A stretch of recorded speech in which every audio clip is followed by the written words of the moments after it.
नमस्कार दोस्तों, आज हम आपको इस वीडियो में सर्वपितृ अमावस्या की पौराणिक कथा सुनाएंगे।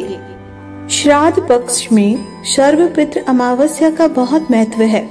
इस दिन पितरों को विदा करने की अंतिम तिथि होती है।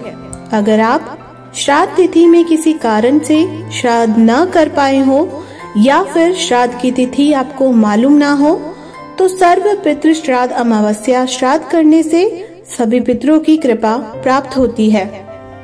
श्रेष्ठ पितृ अग्निशावत और बृहस्पति की मानसी कन्या अक्षोदा घोर तपस्या कर रही थी। वह तपस्या में इतनी लीन थी कि देवताओं के 1000 वर्ष बीत गए। उनकी तपस्या के तेज से पितृलोक भी प्रकाशित होने लगा और सभी श्रेष्ठ पितृगण अक्षोदा को वरदान देने के लिए एकत्र हुए।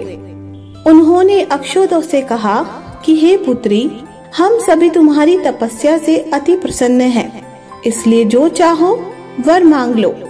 लेकिन अक्षोदा ने अपने पितरों की तरफ ध्यान नहीं दिया और वह अति तेजस्वी पितृ अमावस्या को अपलक निहारती रही। पितरों के बार बार कहने पर उसने कहा, हे भगवान, क्या आप मुझे सचमुच वरदान देना चाहते हैं? इस पर तेजस्वी पितृ अमावस्या ने कहा, हे अक्षोदा, वरदान पर तुम्हारा अधिकार सिद्ध है, इसलिए निसंकोच कहो। अक्षोदा ने कहा, भगवान, यदि आप मुझे वरदान देना ही चाहते हैं तो मैं आपके साथ रमण कर आनंद लेना चाहती हूँ। अक्षोदा के इस तरह कहे जाने पर सभी पितृ क्रोधित हो गए। उन्होंने अक्षोदा को श्राप दिया कि वह पितृलोक से पतित होकर पृथ्वी लोक पर जाएगी। पितरों के इस तरह श्राप दिए जाने पर अक्षोदा पितरों के पैरों में गिरकर रोने लगी। इस पर पितरों को दया आ गई। उन्होंने कहा कि अक्षोदा, तुम पतित योनि में श्राप मिलने के कारण मत्स्य कन्या के रूप में जन्म लोगी। पितरों ने आगे कहा कि भगवान ब्रह्मा के वंशज महर्षि पाराशर तुम्हें पति के रूप में प्राप्त होंगे। तुम्हारे गर्भ से भगवान व्यास जन्म लेंगे। उसके उपरांत भी अन्य दिव्य वंशों में जन्म लेते हुए तुम श्राप मुक्त होकर पुनः पितृलोक में वापस आ जाओगी। पितरों के इस तरह कहे जाने पर अक्षोदा शांत हुई। अमावस्या के ब्रह्मचार्य और धैर्य की सभी पितरों ने सराहना की।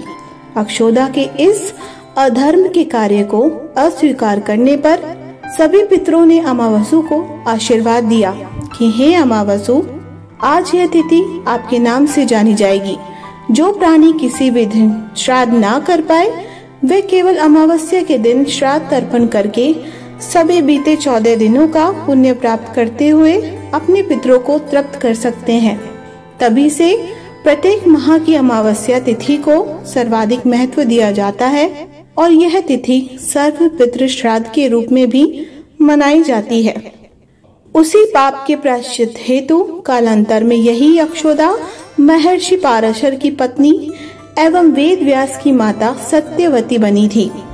तत्पश्चात समुद्र के अंशभूत शांतनु की पत्नी हुई और 2 पुत्र चित्रांगद तथा विचित्र वीर्य को जन्म दिया था।